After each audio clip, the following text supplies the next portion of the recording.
Salam dəyərli izləyicilərim.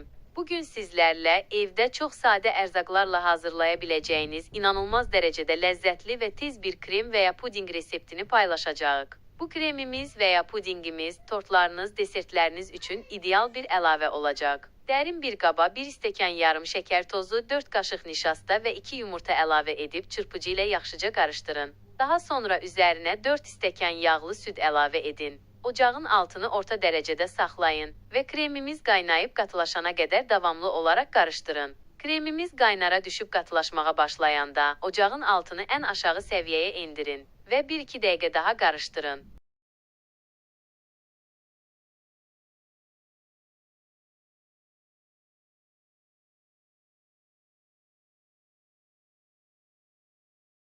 İndi isə kremimizin və ya pudinqimizin son toxunuşu gəlir.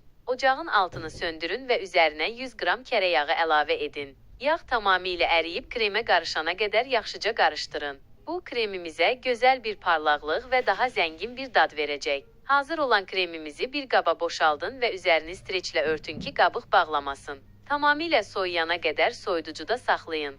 Soyduqdan sonra bu kremi və ya pudinqi tortların arasında, üzərində, müxtəlif desertlərdə və ya sadəcə öz başına da yeyə bilərsiniz. Dadına doyum olmayacaq. Əgər bu sadə və ləzzətli resepti bəyəndinizsə, videomuza like atmağı və kanalımıza abunə olmağı unutmayın. Şərhlər bölməsində də bu reseptlə bağlı fikirlərinizi və ya öz təcrübələrinizi bizimlə bölüşə bilərsiniz. Növbəti asan və dadlı reseptlərdə görüşmək ümidi ilə. Uğurlar arzu edirəm.